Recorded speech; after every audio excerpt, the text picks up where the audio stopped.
Hello student, स्वागत है आपका आईसीटी वर्चुअल क्लासेस में। मैं हूं कविता, आपकी साइंस टीचर। उम्मीद करती हूं आप सभी अच्छे होंगे और स्वस्थ होंगे। तो क्लास कंटिन्यू करेंगे अपना चैप्टर, और चैप्टर का नाम है न्यूट्रिशन इन प्लांट्स, यानी कि पादपों में पोषण। हम बात कर रहे थे जो प्लांट्स होते हैं, पादप होते हैं, उनमें किस प्रकार से पोषण होता है। तो अभी तक हमने समझा पोषण को, पोषण किसे कहते हैं, यानी कि न्यूट्रिशन किसे कहते हैं, टाइप्स ऑफ न्यूट्रिशन यानी कि पोषण के प्रकार को हमने समझा है। इसी के साथ हमने बात की है न्यूट्रिएंट्स के बारे में, पोषक तत्वों के बारे में।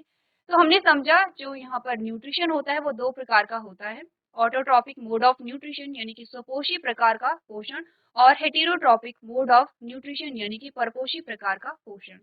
अभी तक हमने बात की है यहाँ पर ऑटोट्रॉपिक मोड की, यानी कि स्वपोषी पोषण की, जिसमें हमने फोटोसिंथेसिस को समझा है, प्रकाश संश्लेषण को हमने जाना है।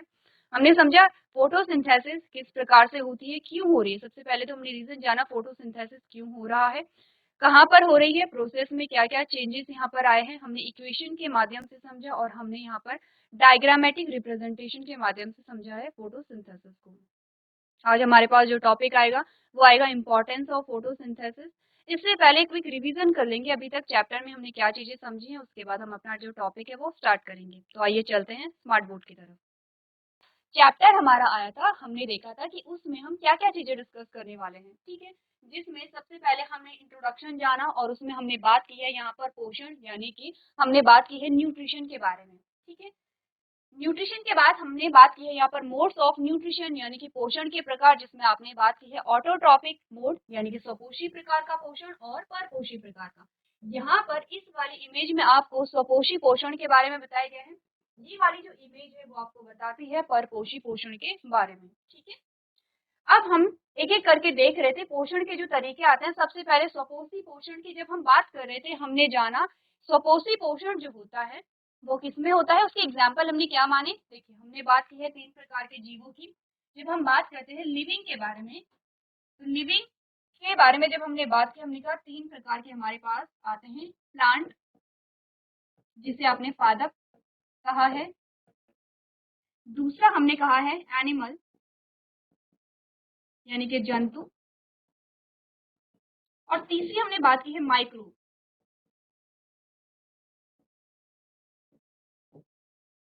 यानी कि सूक्ष्म जीव, ठीक है। 3 प्रकार के हमारे पास क्या आते हैं, लिविंग आते हैं। अब हमने बोला अगर हम बात करेंगे यहाँ पर स्वपोषी पोषण की, तो स्वपोषी पोषण किसमें पाया जाता है। आपने कहा जो प्लांट्स होते हैं, जो पौधे होते हैं, पादप होते हैं, पादप में आपके सारी चीजें आती हैं।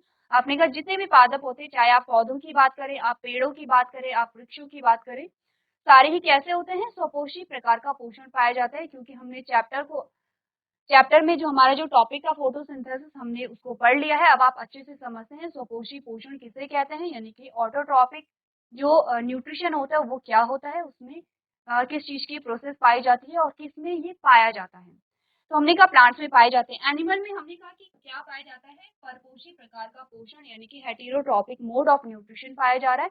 माइक्रोस हमने कहा दोनों ही होते हैं, जो आपके सूक्ष्म जीव होते हैं वो स्वपोषी भी हो सकते हैं, परपोषी भी हो सकते हैं। जब हम प्लांट्स के बारे में बात कर रहे थे, तब आपने बात की थी कि जो पौधे होते हैं उनमें जब वो अपना पोषण कर रहे होते हैं, तो पोषण का मतलब क्या होता है, भोजन को ग्रहण करना। भोजन को ग्रहण करने से पहले होता है भोजन का निर्माण, यानी कि फॉर्मेशन ऑफ फूड। तो हमने कहा पेड़ पौधे अपने पोषण के लिए क्या करेंगे, भोजन का निर्माण करेंगे। और जिस विधि के द्वारा, जिस प्रक्रिया के द्वारा भोजन का निर्माण करते हैं, उसे हम फोटोसिंथेसिस कहते हैं। यहाँ पर हमने बात किया फोटोसिंथेसिस के लिए क्या क्या जरूरी है। आपने कहा क्लोरोफिल है, सूर्य का प्रकाश यानी कि सनलाइट है, कार्बन डाइऑक्साइड यानी कि CO2 है, जल यानी कि वाटर है। आगे हमने बात की थी हेटेरोट्रॉपिक मोड ऑफ न्यूट्रिशन, यानी कि परपोषी प्रकार का पोषण क्या होता है। हमने कहा कि यहाँ पर जो परपोषी प्रकार का पोषण है उसमें हमने देखा हम अपने भोजन के लिए किसी पादप या किसी जंतु पर निर्भर हैं। जैसे कि हमने कहा आप जो भी भोजन को ग्रहण करते हैं तो वो कहाँ से आप प्राप्त करते हैं। आपने कहा दाल चावल रोटी सब्जी फ्रूट्स, आप जो भी चीजें खा रहे हैं वो आप पादपों से ले रहे हैं। आपने कहा मिल्क हो गया है, या फिर मिल्क से रिलेटेड जो भी प्रोडक्ट होते हैं, दूध या दूध से संबंधित जो भी पदार्थ होते हैं, शहद हो गया है, ये सारी चीजें आप एनिमल से लेते हैं, ठीक है। सारी चीजें हम लोग पढ़ चुके हैं, इसीलिए बहुत ज्यादा डिटेल में नहीं देखेंगे, फटाफट से रिवाइज करेंगे। अब फोटोसिंथेसिस की प्रोसेस हमने देखी थी और आपने स्टेप्स देखे थे, क्या क्या स्टेप्स यहाँ पर हो रहे हैं, जिनमें सबसे पहले फोटोसिंथेसिस यानी प्रकाश संश्लेषण में हमने समझा था। प्रकाश संश्लेषण में किन किन चीजों की आवश्यकता है, 4 चीजों की हमने बात की है। सूर्य का प्रकाश, सनलाइट जिसे हम कहते हैं, कार्बन डाइऑक्साइड जिसे आप CO2 लिखते हैं, तीसरा आपने कहा जल यानी कि वाटर, चौथा आपने कहा यहाँ पे क्लोरोफिल या हरित लवक। चारों चीजें आ गई हैं। सेकेंड स्टेप आपको बताता है कि ये चारों चीजें पौधे में किस प्रकार से एकत्रित हुई हैं, किस प्रकार से क्या हुई हैं, इकट्ठा हुई हैं। ठीक है, तो यहाँ पर हमने कहा आपके पास चारों चीजें कैसे इकट्ठा हुई थी।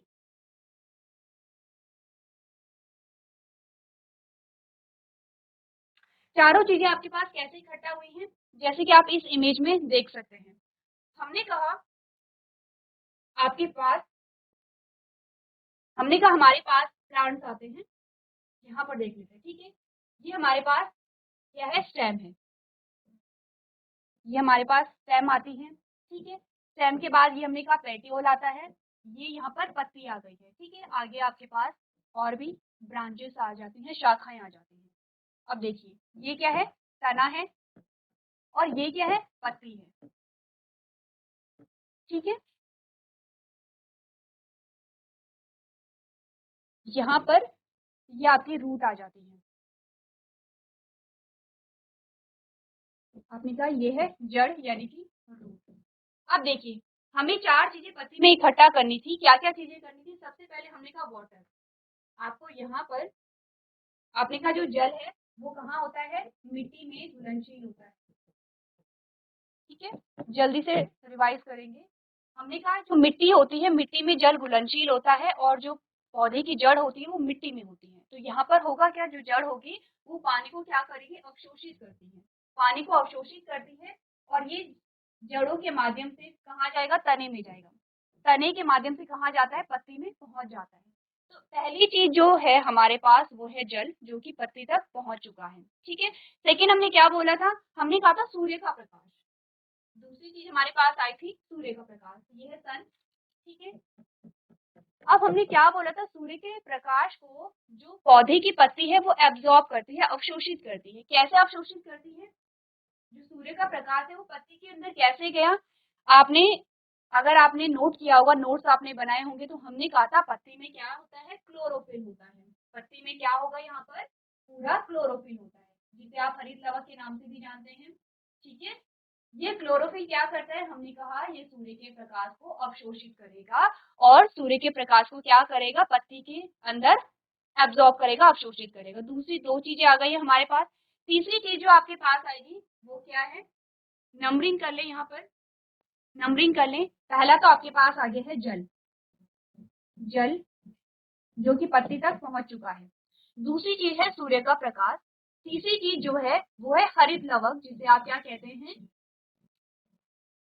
क्लोरोफिल कहते हैं। 3 चीजें आ गई हैं। ठीक है, चौथी चीज जो आपके पास आनी बाकी है वो है कार्बन डाइऑक्साइड, जिसे आप CO2 कहते हैं। तो हमने कल क्या पढ़ा था, CO2 क्या होता है, जो आपकी पत्तियां होती हैं उसमें क्या होते हैं, रंध्र होते हैं, स्टोमेटा होते हैं। ठीक है, उसमें क्या होते हैं, रंध्र होते हैं। जैसे कि ये पत्ती है, यहाँ पर ये पत्ती है, यहाँ पर इस प्रकार से क्या पाए जाते हैं, स्टोमेटा, जिसे आप क्या कहते हैं, रंध्र कहते हैं।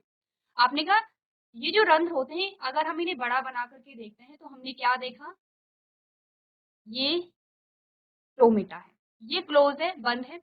अब जब क्या होगा, CO2 पत्ती को चाहिए होती है, कार्बन डाइऑक्साइड पत्ती को चाहिए, तो ये जो रंध्र है ये खुल जाता है। कैसे खुलेगा, इस प्रकार से।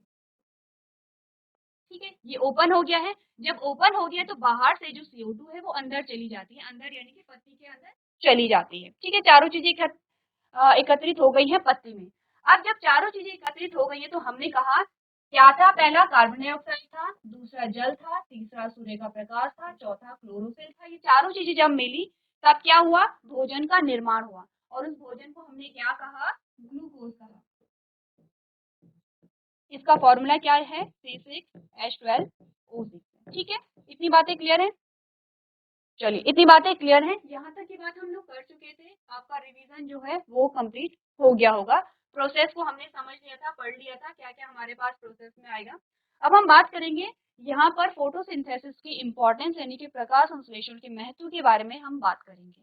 इससे पहले यहाँ पर जब हम प्रीवियस लेक्चर में बात कर रहे थे, आपको एक क्वेश्चन दिया गया था घर के लिए और मैंने आपसे पूछा था कि आपको देखना है कि जो पौधे की पत्तियां होती हैं, प्लांट्स की जो लीफ होती हैं, वो क्या सारे ही हरे रंग की होती हैं? आपको ये देखना था।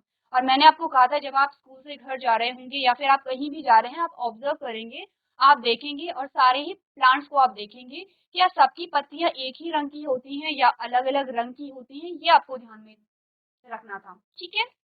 तो मैं मान के चल रही हूँ कि आपने ये जो चीजें हैं वो ऑब्जर्व की होंगी। आज हम जानेंगे यहाँ पर पत्तियों के बारे में और पत्तियों में कौन कौन से रंग होते हैं या पत्तियों में एक ही रंग होता है, इसके बारे में हम बात करेंगे।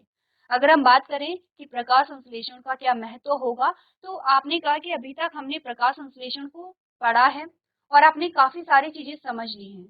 तो जब हम स्टार्ट कर रहे थे प्रकाश संश्लेषण को, तब हमने कहा था कि प्रकाश संश्लेषण की आवश्यकता क्यों है, क्योंकि हमने कहा कि प्रकाश संश्लेषण के द्वारा जो पौधे हैं वो क्या बना रहे हैं, भोजन बना रहे हैं, यानी कि फूड का फॉर्मेशन कर रहे हैं। ठीक है, अब जब ये फूड बनाएंगे या जब ये भोजन बनाएंगे, तो इस भोजन से पौधे को क्या मिलेगा, पोषण मिलेगा, यानी कि न्यूट्रिशन मिलेगा। ठीक है, अब न्यूट्रिशन मिलेगा, पोषण मिलेगा। पोषण हमने क्या समझा था, अगर आपको याद होगा जब हमने चैप्टर स्टार्ट किया था तो हमने समझा था जो पोषण होता है वो क्या होता है, भोजन ग्रहण करने की विधि। भोजन को ग्रहण किया, उस भोजन से क्या मिली, ऊर्जा मिली, उस ऊर्जा का क्या किया गया, उपयोग किया गया, उस भोजन का क्या किया गया है, उपयोग किया गया है। और इस पूरी प्रोसेस को हमने क्या कहा, पोषण कहा। यानी कि भोजन ग्रहण करना, भोजन से ऊर्जा प्राप्त करना और उस ऊर्जा का प्रयोग करना, ये पूरा पोषण के अंतर्गत आता है। अब अगर मैं आपसे कहूं कि पेड़ पौधों ने किस प्रकार से ऊर्जा का उपयोग किया है, मैंने कहा आपने एक छोटा सा पौधा देखा था, ठीक है, और आप कुछ टाइम बाद, कुछ दिनों बाद या कुछ हफ्ते बाद जब उस पौधे को देखते हैं, उसकी हाइट बढ़ जाती है। ऐसे करते करते वो जो पौधा था अब वो वृक्ष बन चुका है, उसमें फूल लगने लगे हैं, उसमें फल भी लगने लगे हैं। ये सारा क्या है, आपने कहा ये सारे जो परिवर्तन आपको देखने को मिल रहे हैं, सारे जो चेंजेस आपको देखने को मिल रहे हैं, वो क्यों देखने को मिल रहे हैं, क्योंकि यहाँ पर क्या है, जो पौधा है उसे अपने भोजन से ऊर्जा मिल रही है और इस ऊर्जा के द्वारा ही उसकी लंबाई भी बढ़ी, उसमें फल लगने शुरू हुए, उसमें फूल भी लग रहे हैं। ये सारे परिवर्तन कैसे हुए, जब उसमें पोषण की प्रक्रिया चल रही है। तो आप कैसे पता लगाएंगे कि किसी पौधे में पोषण चल रहा है या नहीं चल रहा है? आपने कहा हम देखते हैं कि पौधा जो है उसकी लंबाई बड़ी है, ठीक है, पौधे में बहुत सारी शाखाएं निकली हैं। जैसे कि हमने कहा पहले आपके पास एक छोटा सा पौधा होता है, फिर वो धीरे धीरे बड़ा होता है, फिर वो वृक्ष बनता है, फिर वो आपको फल भी देगा, आपको फूल भी देखने को मिलते हैं। ये किसका यहाँ पर रिजल्ट आपको देखने को मिलता है, पोषण का रिजल्ट आपको देखने को मिलता है। ठीक है, क्लियर है? तो पोषण को हम लोग समझ चुके हैं। हमने कहा कि प्रकाश संश्लेषण का महत्व ये है कि प्रकाश संश्लेषण के क्रिया के फलस्वरूप भोजन का निर्माण होगा। उस भोजन से पौधे को क्या मिलेगा, पोषण मिलेगा और उस पोषण से क्या होगा, अब पौधे का क्या होगा, विकास होगा। पौधे का क्या होगा, डेवलपमेंट होगा, विकास होगा। अब हमने कहा पौधे का विकास होगा और इससे क्या हमें चीजें मिलेंगी। अब आप उस टॉपिक पे आ जाएंगे जब हमने बात की थी इम्पोर्टेंस ऑफ प्लांट्स, यानी कि पौधों का हमारे जीवन में महत्व हमने समझा था। और हमने कहा था कि अगर हम देखते हैं तो हमने क्या बातें की हैं कि यहाँ पर जब पौधे का उचित रूप से क्या होगा, पोषण होगा, तो उसका विकास होगा, तो आपने कहा कि यहाँ पर अब जो पौधा है उसमें फूल और फल अच्छे से लगेंगे। एक तो फोटोसिंथेसिस की जो इम्पोर्टेंस थी या प्रकाश संश्लेषण का जो महत्व था, एक हमें ये मिला है। दूसरा हमने कहा कि जब प्लांट में फोटोसिंथेसिस चल रही थी तो हमें एक और चीज यहाँ पर मिली थी, क्या था वो, ऑक्सीजन। इसके बारे में हमने बात की थी, ठीक है। अब ये जो ऑक्सीजन है क्या होगा, जब भी फोटोसिंथेसिस की प्रोसेस होगी, जब भी प्रकाश संश्लेषण होगा, तब तब यहाँ पर ऑक्सीजन का निर्माण होगा। अब ऑक्सीजन क्या होती है, पौधे को ऑक्सीजन की आवश्यकता नहीं होती है, तो पौधा जो होता है वो ऑक्सीजन को बाहर निकाल देता है। इस ऑक्सीजन का उपयोग हम क्या करते हैं, सांस लेने में करते हैं, यानी कि रेस्पिरेशन में करते हैं। जो भी आप क्या कर रहे हैं, सांस ले रहे हैं या सांस छोड़ रहे हैं, यानी कि हम इनहेल और एक्सहेल जो कर रहे हैं, उसमें क्या चीजें हो रही हैं, जब आप सांस अंदर लेते हैं तब आप ऑक्सीजन को अंदर लेते हैं, और जिस ऑक्सीजन को आप अंदर ले रहे हैं वो ऑक्सीजन हमें कहाँ से मिलती है, आपने कहा वो पेड़ पौधों से हमें मिलती है। ठीक है, तो हमारे लिए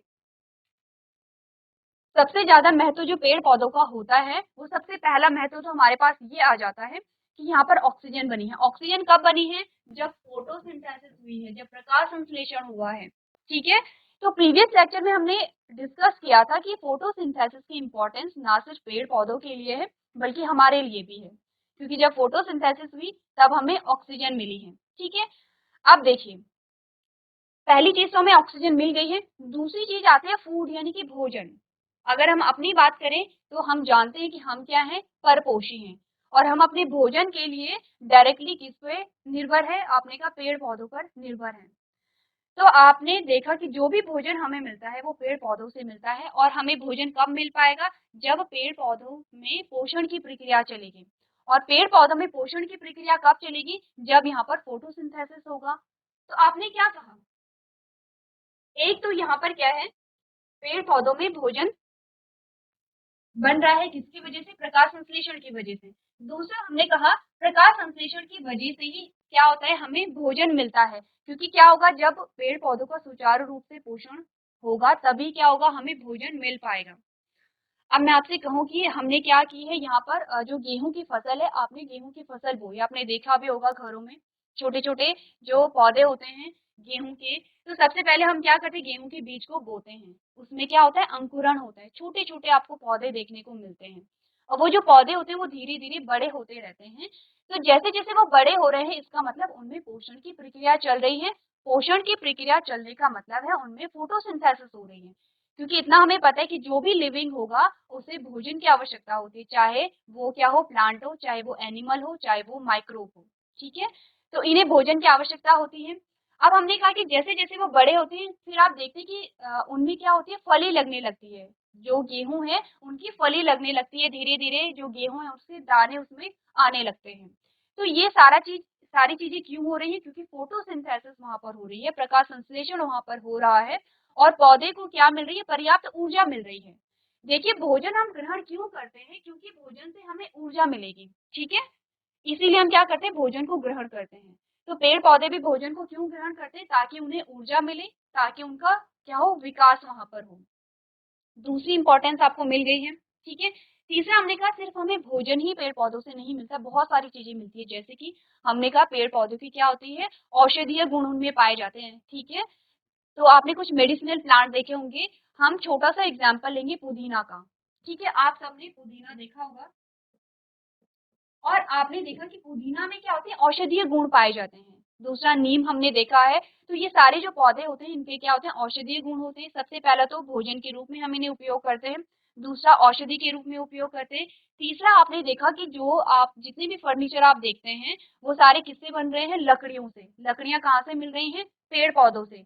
इसी के साथ जो घर भी बनते हैं लकड़ियों से, आप ईंधन के रूप में भी लकड़ियों का इस्तेमाल करते हैं। इसके अलावा आपने कहा जो कलर्स आपको मिलते हैं, ठीक है, नेचुरल कलर, वो भी आपको क्या मिलते हैं, प्लांट से मिलते हैं, पौधों से मिलते हैं। इसके अलावा आपने कहा जो गोंद होता है वो भी हमें किससे मिलता है, पेड़ पौधों से मिलता है। बहुत सारे इंपॉर्टेंस होती हैं यहाँ पर किसकी, प्लांट्स की। तो ये सारी चीजें जो आपको मिल रही है ये तभी मिल सकती है जब पेड़ पौधों का क्या होगा, पोषण होगा। आपने कहा फोटोसिंथेसिस की प्रोसेस अगर होगी ही नहीं तो किसी पौधे का विकास ही नहीं होगा, और विकास ना होने का मतलब है कि उस प्लांट की डेथ हो जाएगी, वो जो पौधा है वो सूख जाएगा।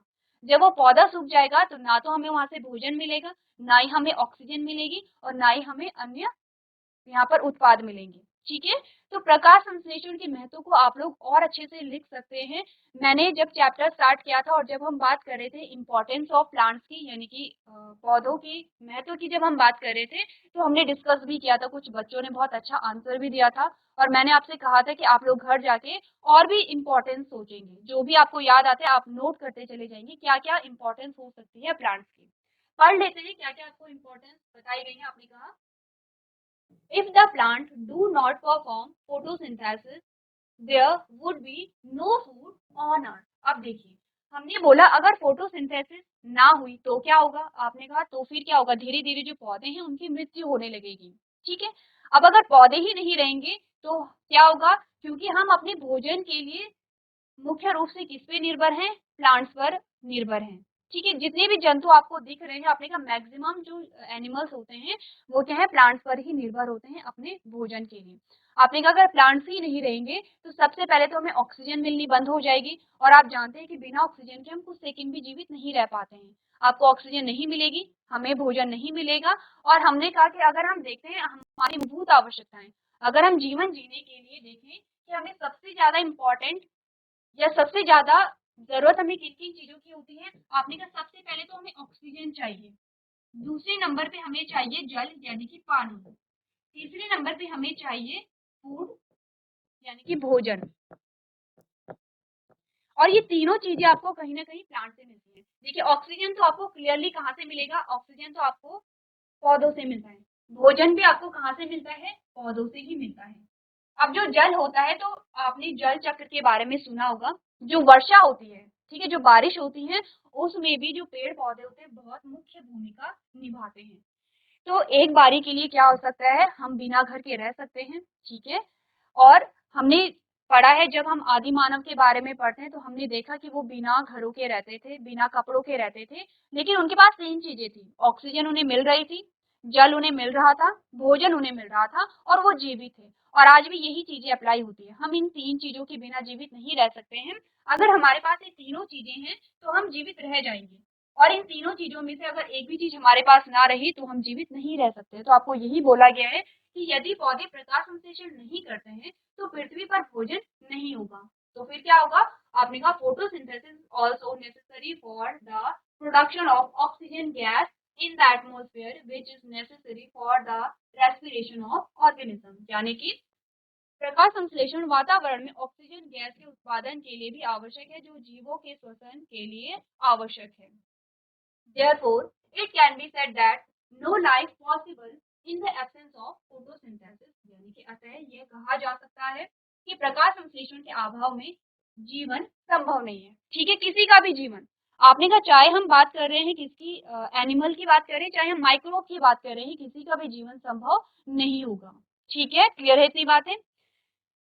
तो ये हमने बात की है फोटोसिंथेसिस के महत्व के बारे में। इसके अलावा आपको महत्व खुद से लिखना है। जो भी चीजें हमने डिस्कस की हैं अभी तक, वो आपको महत्व लिखते चले जाने हैं। ठीक है, जब हम इस चैप्टर के क्वेश्चन आंसर डिस्कस करेंगे, और जब हमारे पास ये क्वेश्चन आएगा कि बताइए फोटोसिंथेसिस या प्रकाश संश्लेषण के क्या महत्व है, तो इसका आंसर आप लोग मुझे खुद से देंगे। चलिए, तो ये तो हमने बात की है किसके, फोटोसिंथेसिस की इंपॉर्टेंस के बारे में। अब हमारे पास जो हमारा टॉपिक आता है वो है लीफ पिगमेंट, यानी कि पत्ती में हम वर्णकों के बारे में समझेंगे। और मैंने आपसे क्वेश्चन पूछा था कि क्या जो पत्तियां होती हैं वो एक ही रंग की होती हैं या अलग अलग रंग की होती हैं? तो आपने अगर ऑब्जर्व किया होगा तो आपको अलग अलग प्रकार की पत्तियां, अलग अलग रंग की पत्तियां दिखाई दी होंगी। सबसे पहले आपको इस रंग की पत्ती दिखाई होगी, और आपने कहा इसका जो रंग होता है कैसा होता है? हरे रंग की पत्ती होती है। ठीक है, ग्रीन लीफ है, ये कैसी पत्ती है? हरी पत्ती है। और ये आपको सब जगह देखने को मिल सकती है। कलर आपको डार्क थोड़ा सा देखने को मिल सकता है या इससे लाइट देखने को मिल सकता है, लेकिन ये जो रंग है वो आपने सब जगह देखा होगा। अब एक और कलर की पत्तियां आपके पास आ जाती हैं। ये फूल नहीं है, ये आपको पत्तियां दिखाई गई हैं। ठीक है, जो आपको यहाँ पर कलरफुल पत्तियां दिखाई गई हैं वो कैसी हैं? पत्तियां हैं। इनका जो रंग है वो कैसा है? थोड़ा सा अलग है। आपने कहा थोड़ा सा अलग नहीं है, काफी अलग है। तीसरे रंग की पत्तियां आपके पास आ गई हैं, और आपने कहा इनका कलर भी अलग है। आपने कहा आपको ग्रीन कलर की पत्तियां दिखाई दी, आपको रेड कलर की पत्तियां दिखाई दी, आपको पिंक कलर की पत्तियां दिखाई दे रही। अब ध्यान दीजिए, ये सारी क्या है? पत्तियां हैं। ठीक है, एक और कलर की पत्ती आपने देखी यहाँ पर, वो है आपको येलो कलर की पत्ती दिखाई दे रही है। ठीक है, इसी के साथ एक और कलर की पत्ती आपने देखी है, वो है ब्राउन कलर की। अब आप देखिए यहाँ पर कलर क्या है, जो वर्णक है, जो रंग है, आपको यहाँ पर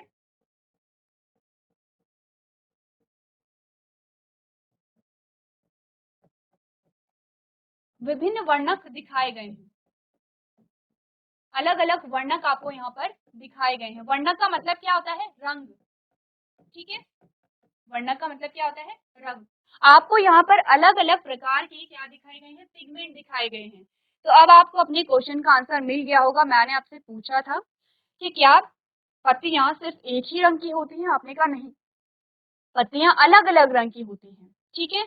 और ये जो अलग अलग रंग की पत्तियां होती हैं, तो अब आपके पास दूसरा क्वेश्चन आपके माइंड में आना चाहिए, ठीक है। अभी तक आपने आपके माइंड में ये क्वेश्चन आया होगा, नहीं आया है तो आना चाहिए। वो क्वेश्चन क्या है?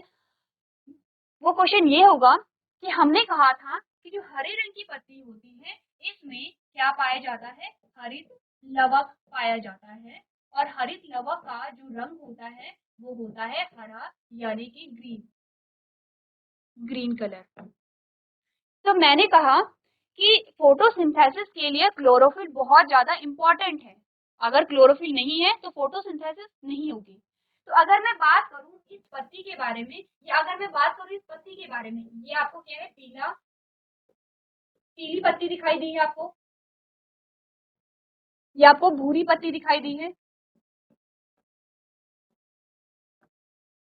तो मैंने कहा ये जो भूरी पत्ती है और ये जो पीली पत्ती है, क्या इनमें क्लोरोफिल पाया जाएगा? क्योंकि इनमें हमें हरा रंग नहीं दिखाई दे रहा है, ठीक है। हमने कहा हमें इनमें हरा रंग नहीं दिखाई दिया, तो हरा रंग नहीं दिखाई देने का मतलब है कि इनमें क्लोरोफिल नहीं होगा।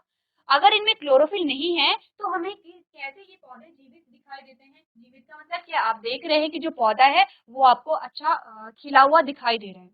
तो ये जो पौधे होते हैं ये किस प्रकार से जीवित रह पाते हैं, ये किस प्रकार से फोटोसिंथेसिस को परफॉर्म कर पाते हैं, हमारे पास क्वेश्चन ये आता है। क्योंकि अगर हरित लवक जिस पत्ती में होगा वो हरे रंग की दिखाई देगी, और अगर पत्ती हरे रंग की नहीं है तो इसका मतलब क्या ये है कि उसमें क्लोरोफिल नहीं पाया जाएगा। अगर क्लोरोफिल नहीं पाया जा रहा है तो उसमें फोटोसिंथेसिस की प्रक्रिया कैसे हो रही है? और अगर फोटोसिंथेसिस की प्रक्रिया नहीं हो रही है तो ये अपने भोजन का निर्माण कैसे कर पा रहे हैं? तो देखिए आपके क्वेश्चन का सिंपल सा आंसर है, इन सारे ही पत्तियों में जितने भी कलर आपको दिखाई दे रहे हैं, इन सारे ही पत्तियों में क्या है? क्लोरोफिल प्रेजेंट है, सभी में हरित लवक पाया जा रहा है। तो आप कहेंगे अगर हरित लवक पाया जा रहा है तो हमें हरे रंग की पत्तियां क्यों नहीं दिखाई दी? क्योंकि अभी तक हम क्या देख रहे थे कि सारे जो हरे पेड़ पौधे होते हैं वो स्वपोषी होते हैं, क्योंकि उनमें क्लोरोफिल पाया जा रहा है। तो देखिए इनमें होता क्या है, जो वर्णक होते हैं वो अलग अलग प्रकार के होते हैं, आप देख सकते हैं। आपको पीले रंग की भी पत्तियां भी दिखाई दी, आपको भूरे रंग की पत्ती भी दिखाई दी, आपको हरे रंग की पत्ती भी दिखाई दी। आपको अलग अलग कलर दिखाई देते हैं। तो एक्चुअली में जो भूरे रंग की पत्ती है और पीले रंग की पत्ती है, इसमें भी क्लोरोफिल पाया जा रहा है, लेकिन क्लोरोफिल की जो मात्रा है वो कम है। यानी कि हरा जो वर्णक है आपके पास वो कम था, और पीला जो वर्णक आपके पास था वो ज्यादा था। तो इसीलिए आपको पीला रंग दिखाई दे रहा है और हरा रंग वहां पर नहीं दिखाई दे रहा है, ठीक है। तो इस बात से आप क्या समझे कि पत्तियां अलग अलग रंग की हो सकती हैं, लेकिन इनमें क्या पाया जाता है? क्लोरोफिल पाया जाता है।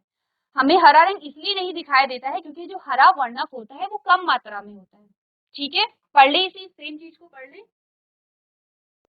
अगर हम इस सेम चीज को पढ़ते हैं तो आपने कहा in green plant chlorophyll absorb light energy from the sun to perform photosynthesis. आपने कहा हरित लवक यानी कि क्लोरोफिल का काम क्या था? ये क्या करता है? पेड़ पौधों में प्रेजेंट होता है और ये सूर्य के प्रकाश को अवशोषित करता है। सूर्य के प्रकाश को अवशोषित करेगा तो फोटोसिंथेसिस में क्या करेगा? इंपॉर्टेंट रोल प्ले करता है। Besides, some green colored plants like Caton, maple, Colocasia, etc. have leaves that are red, brown, violet color. These colors are present in large amount and make the green colors of chlorophyll in leaves. आपने बोला यहाँ पर क्या होता है? आपने बोला यहाँ पर क्या होता है? कुछ ऐसे पौधे होते हैं जिनमें आपको अलग अलग वर्णक दिखाई देते हैं, जैसे कि अलग अलग आपको बोला गया ब्राउन कलर होता है, वॉयलेट कलर आपके पास आ सकता है। और ये क्या करते हैं? इनकी जो मात्रा होती है पौधे में वो अधिक होती है। अब आपको इतना पता है कि जो अधिक मात्रा में होगा वही अपने आप को क्या करेगा? प्रदर्शित करेगा। तो ये क्या करते हैं? जो ग्रीन कलर है उसे क्या कर देते हैं? जो हरा रंग है उसे क्या कर देते हैं? छुपा देते हैं, हाइड कर देते हैं।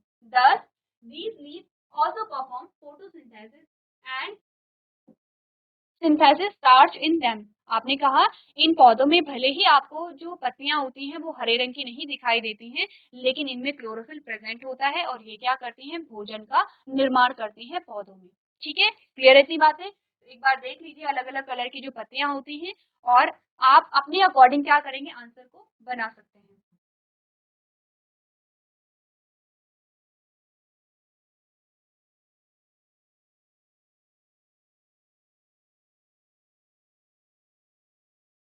चलिए तो आगे बढ़ते हैं। आगे जो हमारे पास टॉपिक आता है वो आता है synthesis of plant food other than carbohydrate, यानी कि कार्बोहाइड्रेट के अलावा पादपों में भोजन का संश्लेषण। अब जब हम फोटोसिंथेसिस के बारे में बात कर रहे थे,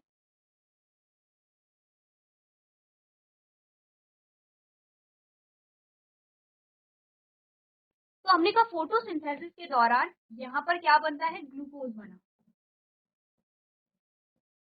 ग्लूकोज का जो फॉर्मूला है वो C6H12O6 है।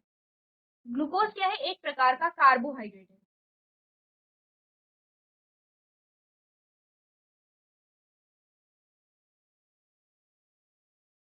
ग्लूकोज क्या है, एक प्रकार का कार्बोहाइड्रेट है। ठीक है, अब हमने क्या समझा यहाँ पर, जब हम पोषक तत्वों के बारे में बात कर रहे थे, तो पोषक तत्व कौन कौन से आपके पास आए थे, मैं आपसे पूछूं। आपने कहा एक तो हमारे पास कार्बोहाइड्रेट आया था, सेकंड हमने बात की थी प्रोटीन की, तीसरा हमने बात की थी वसा की। ठीक है, इसके अलावा हमारे पास विटामिन भी आते हैं, मिनरल्स भी आते हैं, लेकिन हम बात करेंगे मैक्रो न्यूट्रिएंट्स के बारे में। ठीक है, मैक्रो न्यूट्रिएंट्स आप जानते हैं, हमने जब न्यूट्रिएंट्स को पढ़ा था, यानी कि पोषक तत्वों को समझा था, दो प्रकार के पोषक तत्व आते हैं, मैक्रो न्यूट्रिएंट्स और माइक्रो न्यूट्रिएंट्स। मैक्रो न्यूट्रिएंट्स वो होते हैं जिनकी आवश्यकता अधिक मात्रा में होती है, और उसकी एग्जाम्पल आपके पास प्रोटीन, वसा और कार्बोहाइड्रेट है। अब हमने कहा कार्बोहाइड्रेट जो है पोषक तत्व, उसका निर्माण तो फोटोसिंथेसिस में हो जाता है। क्या इसके अलावा भी कुछ और पोषक तत्व हैं जिनका निर्माण पेड़ पौधों में होता है?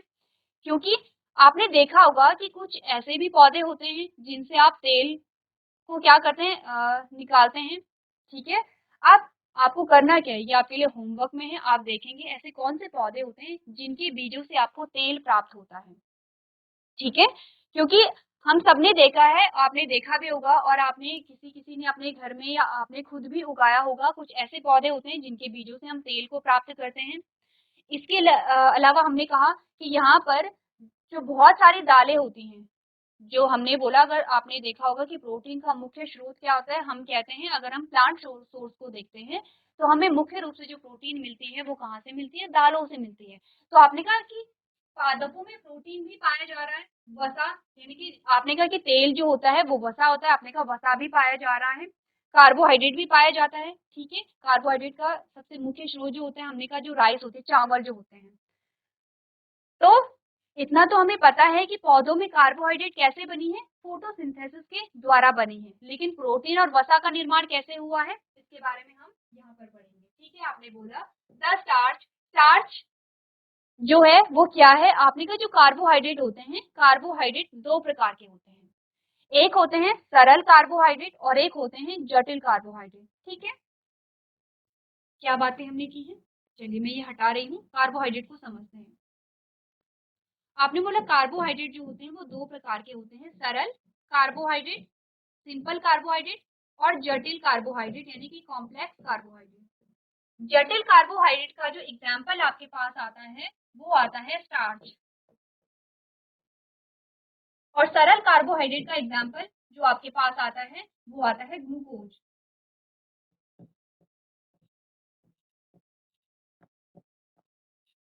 ग्लूकोज जिसका निर्माण फोटोसिंथेसिस के द्वारा होता है। ठीक है, समझ गए।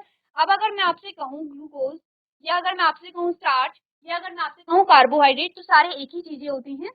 एक ही चीजें मतलब हम कार्बोहाइड्रेट के बारे में ही बात करें, कार्बोहाइड्रेट का रूप है, हम ग्लूकोज कहें या स्टार्च कहें, दोनों कार्बोहाइड्रेट के रूप होते हैं। ठीक है, आपने बोला द स्टार्च और glucose is the simplest form of carbohydrate synthesized by the plant which is composed of carbon, hydrogen and oxygen। आपने कहा जो स्टार्च या ग्लूकोज होते हैं पौधे द्वारा संश्लेषित कार्बोहाइड्रेट का सबसे सरल रूप है, जो कार्बन, हाइड्रोजन और ऑक्सीजन से बना होता है। कौन बना है, कार्बन, हाइड्रोजन और ऑक्सीजन से ग्लूकोज। कैसे, ये फॉर्मूला आप देखिए, कार्बन है, हाइड्रोजन है और ऑक्सीजन है। ठीक है, कार्बन कितनी है, 6 कार्बन है, हाइड्रोजन कितनी है, 12 हाइड्रोजन है, ऑक्सीजन कितनी है, 6 ऑक्सीजन यहाँ पर आती है, और ये सब जब साथ आती हैं, साथ मिलते हैं, तब ग्लूकोज का निर्माण यहाँ पर होता है। इतनी बात हम जानते हैं। Sometimes these simplest form of carbohydrates are utilized to synthesize other food nutrients like fat, oil, protein, etc. आपने बोला कभी कभी कार्बोहाइड्रेट के इन सबसे सरल रूपों का उपयोग अन्य खाद्य पोषक तत्व जैसे कि वसा, प्रोटीन आदि के संश्लेषण के लिए किया जाता है। यानी कि इन्हीं कार्बोहाइड्रेट से क्या हो रहा है, प्रोटीन का निर्माण भी हो रहा है और वसा का निर्माण भी हो रहा है। आपने कहा स्टार्च और glucose in rich is rich in seeds like wheat, rice and various parts of plant like potato, tuber। अब देखिए ध्यान दीजिए, अगर किसी बच्चे को नहीं पता है कि जो कार्बोहाइड्रेट है वो मुख्य रूप से किस में मिलता है या प्रोटीन किस में मिलता है, तो आगे आपको बताया जा रहा है स्टार्च या ग्लूकोज गेहूं, चावल और पौधे के विभिन्न भागों जैसे आलू के कंद में समृद्ध होता है।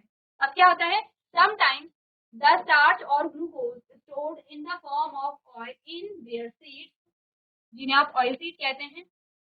तो कभी कभी क्या होता है, ये जो स्टार्च होता है या ग्लूकोज होता है, ये उनके बीजों में, पौधों के बीजों में क्या हो जाता है, ये जमा हो जाता है।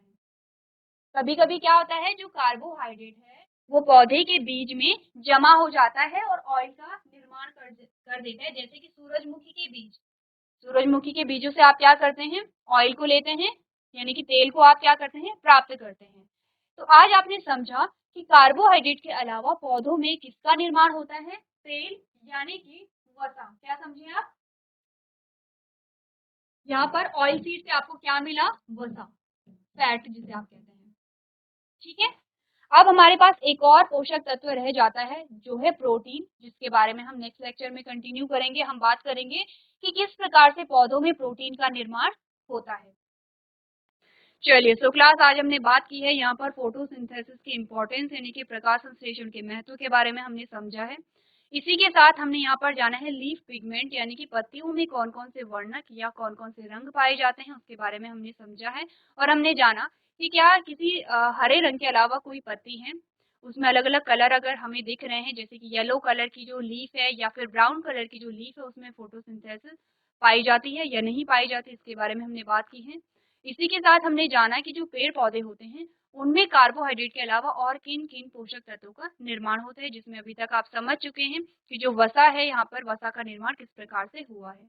नेक्स्ट हमारा लेक्चर होगा, हम जानेंगे यहाँ पर प्रोटीन का फॉर्मेशन किस प्रकार से होता है प्लांट्स में। तो एक बार आप लोग घर से पढ़ करके लेके आएंगे, जो भी चीजें हमने डिस्कस की हैं वो आप लोग यहाँ पर क्या करेंगे, रिवाइज करेंगे।